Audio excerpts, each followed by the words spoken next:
Let me give you an instance quickly. You will you find out that it was once convenient or still convenient for a lot of our brothers and sisters up north.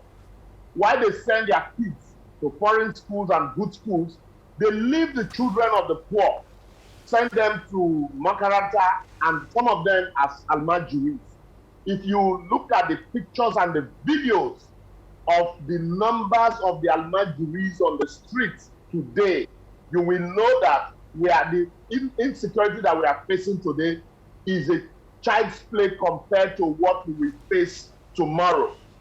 The likes of Issa Pantami, while he was busy indoctrinating, I listened to the chief imam that just left now, and that's why I want to take it from where he left it. While he was busy indoctrinating some of his followers and telling them that killing of unbelievers is normal and okay, and is happy when unbelievers are killed. Today, according to the federal government, Issa Pantami has seen the light. But how many of such followers have seen that light today? Nobody's looking at it from that point of view. In the same vein, when Southern leaders and area boys and thugs to help them snatch ballot boxes, and you refuse to provide employment for them, you refuse to provide jobs for them, you refuse to educate them, what you are indirectly creating is insecurity without you knowing. Because a man you give a gun today to snatch ballot box, by tomorrow he becomes emboldened. He will not only be snatching ballot boxes, he will also go into armed robbery, kidnapping, and all not. So these are some of the things that is fueling the insecurity in the country. And that's why it is also very convenient. I am not trying to blame anyone, but the truth must be said. A situation where a man marries 4 wives, and then each of the 4 wives have about, let's say, approximately 5 children each. And that's 5 times 4. That's 20 kids. And you cannot cater for them. There is no education for them. All they have is to send them to an Arabic school with a cane. And they grew up with hatred in them. How do you think those children will grow up and begin to like society?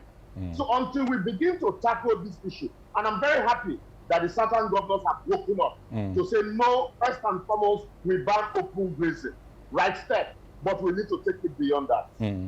All right, Mr. Liborous, there is no doubt that there are a lot of socioeconomic factors fueling the security crisis we're currently having across the country at the moment. But let's look at where we are coming from. A lot of Nigerians have said the country is yet to recover from the structural adjustment program introduced during the military regime of Ibrahim Badamasi Babangida in the 80s. Do you agree with this submission? No, I do not agree. I do not agree. If we are recovering from structural adjustment program under the administration of Goodluck Jonathan, how much was the price of oil per barrel? Under OBJ, you know, we spent a lot of money rehabilitating our leaders rather than creating schools and rehabilitating, you know, the followers. So, as I talk to you now, do you know, just take and just visualize the convoy of a governor, the retinue of cars and the retinue of aides, and then look at the number of special assistants, special advisors, special assistants to special advisors, and all of the political aides.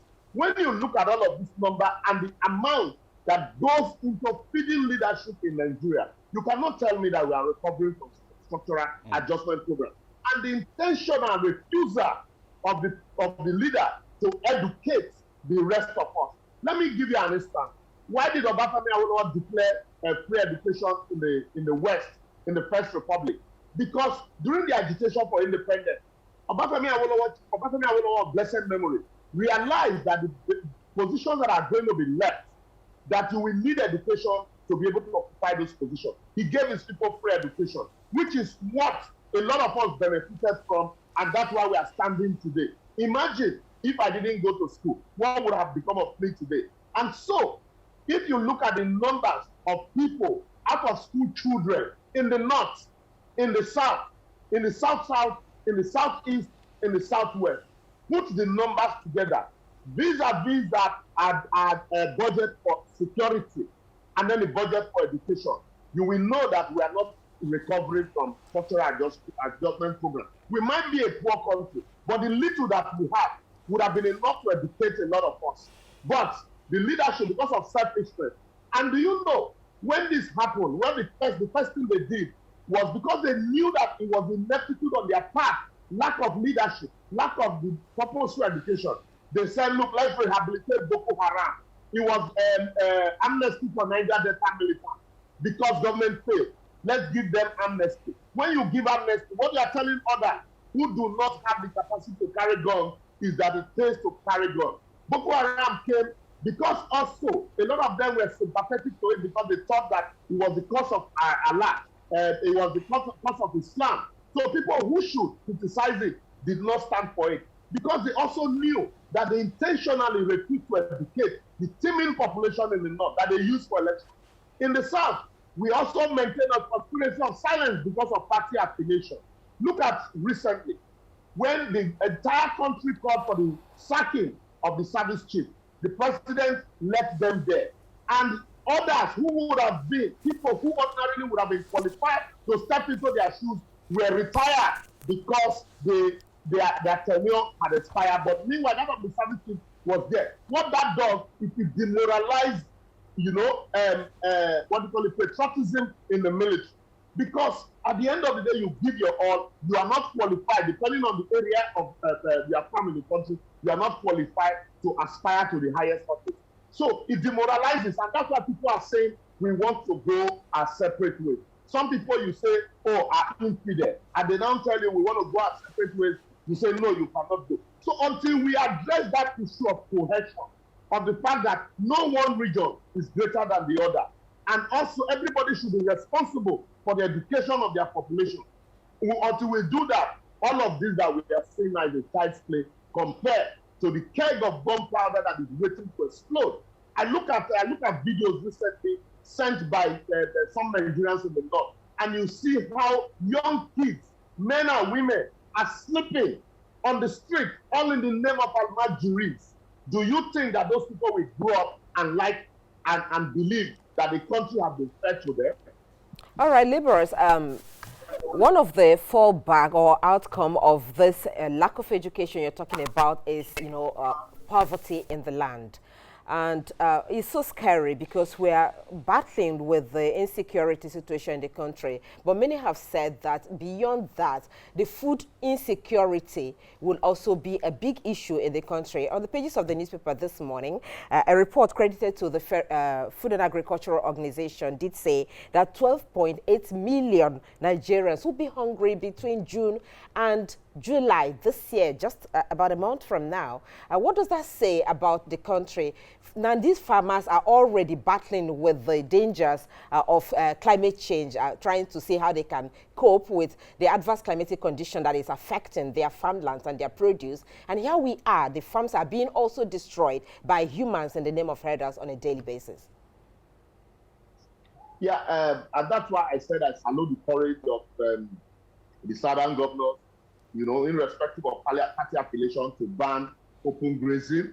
And then also this morning, it's also in your newspaper this morning that the 36 state governors had also endorsed the fact that position to ban open grazing, and but that though they have not chosen a date to implement the banning, we are almost at this time. For those of us that will celebrate Christmas with rice, I can tell you that by December, if you're not taking a bag of rice, will be floating between 50 and 60,000 naira. I am not a prophet of doom, but the signs are very clear. The 7% of the American population feeds the entire American country. How do they do it? Through mechanized farming. Every year we mount farming. How much of our budget is, how much of our money is budgeted for farming, and how much of that has the government sincerely implemented in farming? Security is the glue that holds the entire economy together. And once that is broken, every other thing will fall apart, like the farming that you're talking about. Take, for example, the onions, the tomatoes, carrots, cucumber, cabbage that will come from the north, even yam from Benue State. A lot of people that have been displaced from farming now, and then rice from Kebbi. All these farmers that have been displaced by bandits.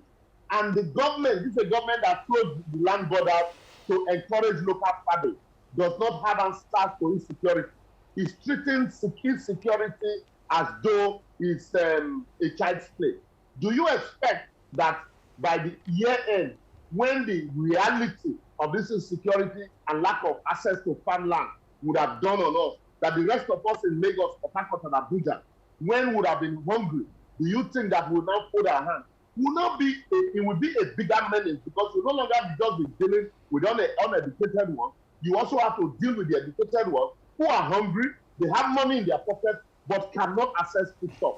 That's why I said security is the glue that, holds a country's economy together. The earlier we sit down and not begin to all of these meetings, we ban open grazing and we still allow it. The earlier the government of the day sit down and either also, first and foremost, begin to discuss how to use local vigilantes to enforce some of these rules.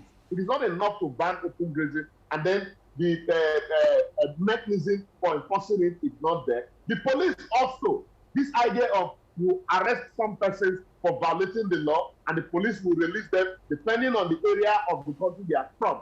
Also, the police should be aware that if it is a law in a country that open grazing should be banned or is banned, it should be enforced. And lastly, these owners of these cattle should also, because we've seen governors saying that it is okay for them to go with AK-47, to be told in clear terms that open grazing, it's not a bad thing though, but because of the security challenges we have, then you should embrace ranching. If you want to do business, you should confine your cows to a place. And anybody arrested with AK-47, be it to protect his cows or not, should be shown the wrath of the law. Until we begin to ensure that there are consequences for every action, people are going to take the laws into their hands and, damn whatever the government do. This government is not sincere. They've not shown the willpower to actually enforce and implement even the little laws that. All right, Mr. Oshoma, as you rightly pointed out much earlier, the southern governors met recently and made far-reaching recommendations on the way forward for Nigeria. But little or nothing was said about how these governors in the south can cooperate to address the socioeconomic challenges that are, of course, fueling this security crisis in the country. How do you think governors, state governments across board in the 36 states of the Federation what can they be doing at this point in time to address the twin problems of poverty and unemployment in their respective states? Awesome question, fantastic. And that's where I also, like I said, it's not just enough to gather and issue communicate. Why I commend them for being able to even come together is something alone, irrespective of party. While I commend them for that, for me, also they share a larger blame in the crisis that we have today. Because insecurity is local, hunger is local, poverty is local. We have, from 1999, been talking about refederating the country. The moment some persons got into office, that issue of refederating became a no-go. The Arewa committee was set up by the APC. At the end of the day, what became of it? I have not heard this same governor agitating so vociferously for a refederation of fiscal federalism, implementation of fiscal federalism, including state security, by then. But be that said, we also need to understand that these governors have also contributed to the impoverishing of their people. Take, for example, I will use an example with my state, Edo State, for example. Look at, during the campaigns, the governor said he was going to employ 200,000 youths, that he was going to increase farming, rice farming, and all of that. How much of that has the governor implemented in as far as empowerment is concerned in terms of encouraging agriculture? Go to Bayelsa. Bayelsa State is a riverine area. And it is one of those areas where, kidnapping and the militancy activities had been right. How much of, engagement had the governor done in terms of providing for the youth? So that's why my message to the governor this morning is that while it is good to come together, ban open grazing, there's also a need for them to invest in local vigilante, in education for the people, and then provision of basic amenities for this same person. A situation where you say you want to employ people, you give them 10,000 naira to sit at home or to visit their local government. For me, that is not employment. A situation where you give people farmland to farm, but there are no mechanism for processing those farm produce. I remember those days of vendors participation on communal farming, and how youth in my village, were fully engaged to go into rice farming, cassava farming. And at the end of the day, there were marketing boards who were off-taker to take this product and pay for them and process. But because if you farm without off-taker, then you still remain poor. There will be no need for you to go into farming in the first place. And then, recently, if you remember also, I will always cite example with my local community. There is no way you can police Arewa in Delta State more than the man from Arewa. You cannot police Adebete more than the man from Adebete. The same way, you can't police Agege more than the man from Agege.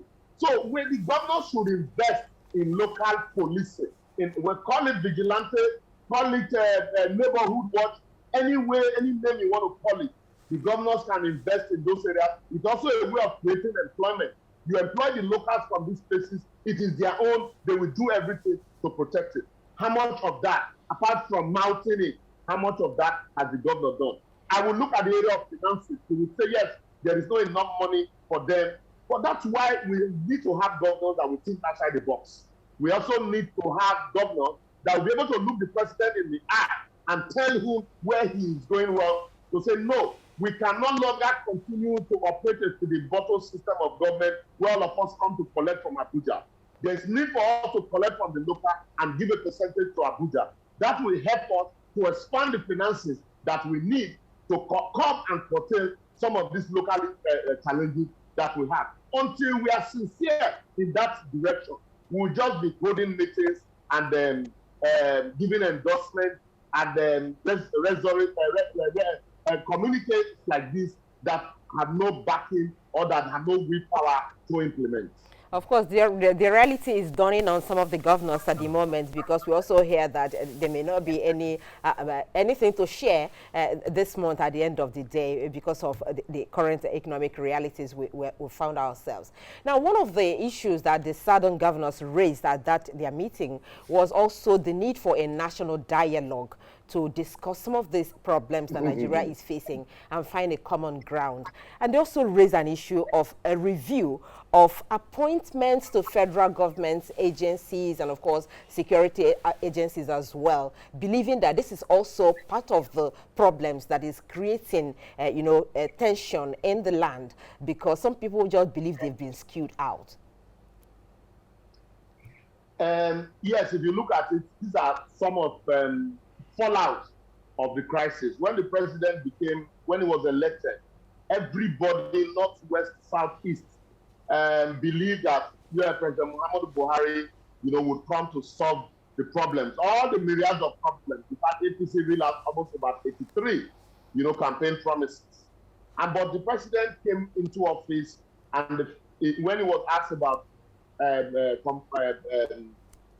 constituting an all-inclusive government, the president said that we should not expect him to treat those that gave him 97% vote the same way with those that gave him 5%. And true to type, consistently, the president has appointment had been skewed in favor of a certain region where he's from. And then you begin to ask yourself, look at Nigeria globally. You go to America. In the last American election, we had about 11 candidates from Nigeria, 11 of them, 10 of them from the South, one from Kwara State, Yoruba extraction. Also, if you look at the numbers of You know, I'm not saying you don't have educated northern person, so don't get me wrong. I have a lot of friends who are educated, highly cerebral from the north. But a situation where a president decides not to build bridges across divide, as diverse as we are, what you're indirectly telling others is that to your tent, O Israel, you do not have a stake here. And so when you do that, and the people now say, we want to go, the people will definitely rise up and say, you know, we don't have a stake in you, so we want to go. And then you now say, no, the unity of Nigeria is not negotiable. The unity of Nigeria is negotiable. That's why the governors are now saying we need to sit down and renegotiate. They didn't use that word, but I'm telling you that is the inference. Renegotiate our coexistence so that we can give a sense of belonging to people who are agitated. Hear them out. And what did Osinbajo do when he acted as president? This was the same thing he did. He went to Owerri. He had stakeholders meeting with them. He marched on the streets of Yenagoa. He had stakeholders meeting in Port Harcourt. This calm spreadness, and people for the first time in a long while had a sense of responsibility. But when Buhari came, he banned IPOB, he called them terrorists, while still refusing to declare terrorists, Boko Haram as a terrorist, herdsmen as terrorists. What are you telling the rest of the country? Is that, look, I love some persons more than I love the other. Once that happens, like I always say, you are going to have this kind of thinking. But then the solution quickly. I do not believe in this jamboree of coming together in Abuja to begin to hold national dialogue. Let the governors start the dialogue at their state level. Because we also have this grievance at various state levels. Okay. Let the governors start this dialogue at their state level. And then from there, it becomes a national discussion.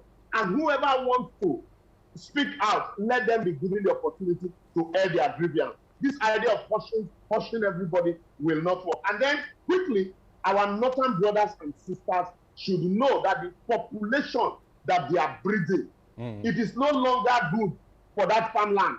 Because if you do not have the capacity to cater for these children, there is no need bringing them to the world. All right, Mr. Oshoma, like many, like the southern governors proposed, some other Nigerians, you know, have also called for a national dialogue, while others are actually calling for a conference of ethnic nationalities. What's the difference between the two, and which is best suited to address the current problems bedeviling Nigeria? My brother, first and foremost, like I said, we need a dialogue at the local level, at the state level, not just at the national level, because we have had one dialogue too many, where some people go to Abuja. The people who couldn't even afford 3 square meals before get to Abuja, they are stuck in Abuja, they become multimillionaires, and then they begin to sing different songs, and from there begin to run for political office. And when they get into those offices, all of the issues that they had hitherto head on to, that took them to that office, are jettisoned. What we need at every state level, it is not a Fulani man that went to develop Abia State. It is not a Yoruba man that is not creating employment in Edo State. Hitherto, it is not the man from Benin Kebbi that is in underdeveloping Oyo or Ibadan. We have internal problems. We need a reorientation, even amongst us.